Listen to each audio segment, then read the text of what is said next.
En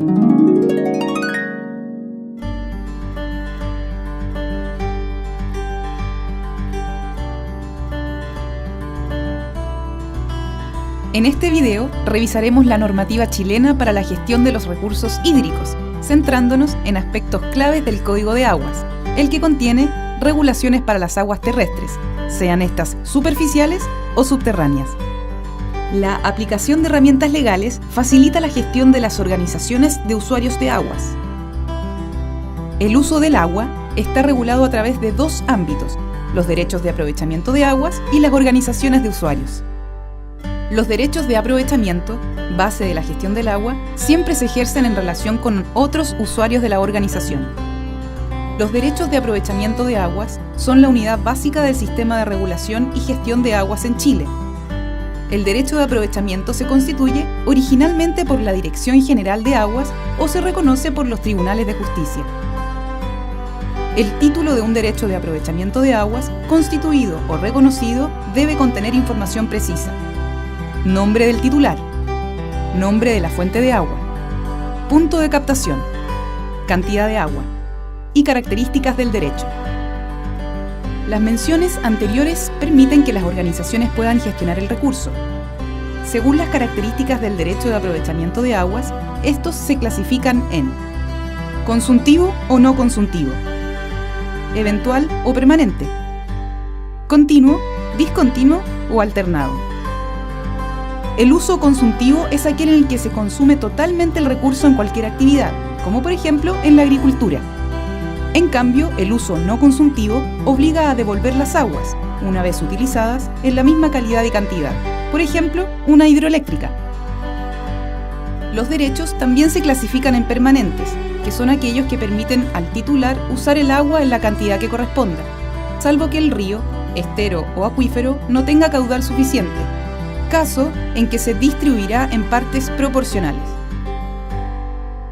Por otra parte, los derechos eventuales son aquellos que permiten que el titular use el agua solo si el caudal matriz, río, estero, acuífero, tiene un sobrante después de asegurados los derechos permanentes. Por último, un derecho de aprovechamiento se clasifica según la periodicidad en su uso. Puede tratarse de un uso continuo, que permite al titular utilizar las aguas durante las 24 horas del día, los 365 días del año, o discontinuo, que solo puede utilizar las aguas durante determinados periodos señalados en el título, o alternado, cuando el uso del agua se distribuye entre dos o más personas, las que se turnan. Ahora ya conocemos el primer ámbito del Código de Aguas para regular la gestión del recurso hídrico en nuestro país, esto es, los derechos de aprovechamiento. A continuación, pasaremos al segundo, las organizaciones de usuarios de aguas. Una organización de usuarios de aguas nace cuando dos o más personas tienen derechos de aprovechamiento sobre un mismo canal, embalse o aprovechan las aguas de un mismo acuífero.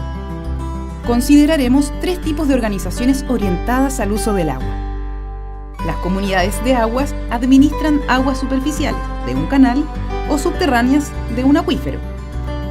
Las asociaciones de canalistas también administran las aguas de un cauce artificial, y las juntas de vigilancia que administran las aguas de cauces naturales. Estas organizaciones deben incorporar a su gestión a las comunidades de aguas subterráneas. Los objetivos principales de estas organizaciones son captar las aguas y distribuirlas entre los miembros, de acuerdo con sus derechos, mantener y mejorar la infraestructura necesaria para el aprovechamiento del recurso, y proteger los intereses comunes y resolver conflictos de sus miembros, comuneros o asociados. Ya hemos visto los tres tipos de organizaciones de aguas y sus objetivos. Ahora veremos cómo funcionan. La Junta General de Comuneros es el órgano mayor de la organización. En esta instancia se toman las principales decisiones respecto a su accionar. En ella deben participar todos quienes tienen derechos de aprovechamiento.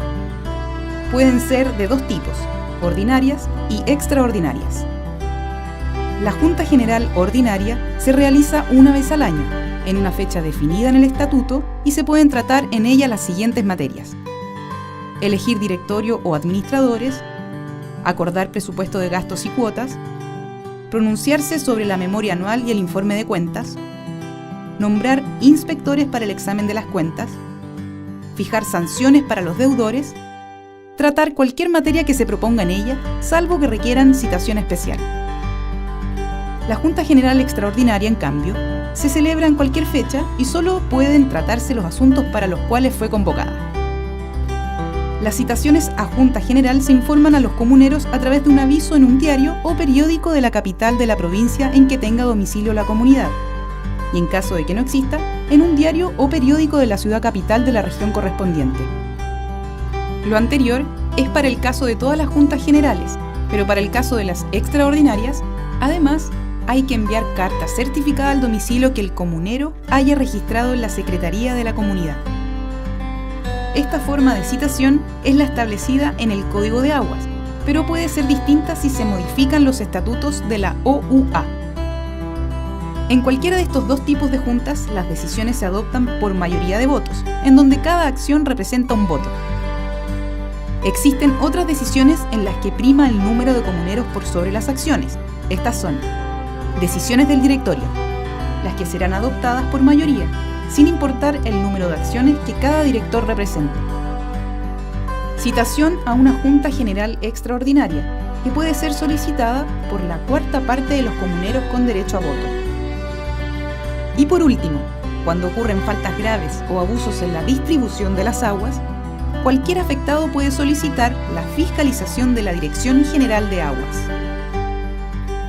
Ya conocemos los derechos de aprovechamiento como unidad básica de la gestión del recurso hídrico, las organizaciones de usuarios, como el sistema en que los titulares de estos derechos se relacionan para ordenar sus usos, y las juntas generales de comuneros, como la instancia en que los comuneros se reúnen para adoptar las decisiones que afectan a la organización. Ahora continuaremos con uno de los pilares fundamentales de la gestión, el directorio. El directorio es el encargado de materializar las decisiones adoptadas por la Junta de Comuneros. Es el responsable de la administración de la organización. En las reuniones de directorio, las decisiones se toman por mayoría absoluta de los directores, como se dijo anteriormente, sin importar el número de acciones que cada director represente. Si se produce un empate, prevalece la opinión del presidente. Uno de los problemas que debe resolver el directorio es el incumplimiento de deberes por parte de los comuneros. El más recurrente es la morosidad en el pago de cuotas.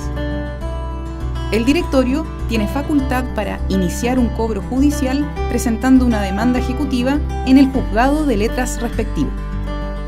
En este sentido, es importante destacar que las deudas con la organización de usuarios pueden ser cobradas mediante procedimientos similares a los utilizados por casas comerciales o bancos, pudiendo llegar incluso al embargo de bienes. En cada directorio debe haber un secretario que se encarga de llevar los registros de comuneros, los domicilios y las actas de cada sesión. En el registro de comuneros deben estar anotados todos los derechos, el número de acciones y las mutaciones de dominio que se produzcan, siempre que estén inscritas en el conservador de bienes raíces. Las actas de las juntas generales y de sesiones de directorio deben registrar fecha y lugar de realización, forma de notificación, tabla, acuerdos adoptados, votación, firma de los asistentes. Esto es de suma relevancia, ya que para que los acuerdos adoptados tengan validez, se deben respetar todas las normas establecidas en los estatutos respecto a su realización. Otro de los pilares para el funcionamiento de las organizaciones de usuarios de aguas son los estatutos, que contienen las normas del Código de Aguas. No obstante, la ley permite realizar modificaciones a dichas normas en casos puntuales y establecidos en el mismo Código de Aguas, en la constitución de la organización, cuando se aprueban los estatutos, o bien con posterioridad a través de una reforma. La modificación de los estatutos es una de las materias que solo puede ser tratada en una Junta General Extraordinaria y debe ser aprobada por la mayoría de las acciones que conforman la organización. Algunas materias que pueden ser modificadas son domicilio de la organización, ya que el código impone un domicilio, el que puede cambiarse por otra comuna, la fecha de la realización de las juntas generales ordinarias y la forma de citación a ellas. ya hemos revisado los aspectos claves del Código de Aguas para la gestión del recurso, entendiendo que los dos componentes fundamentales son los derechos de aprovechamiento y las organizaciones de usuarios. El cumplimiento de la normativa avala la toma de decisiones y el funcionamiento de la organización. Los invitamos a profundizar en estas y otras materias, lo que permitirá mejorar la gestión de la organización.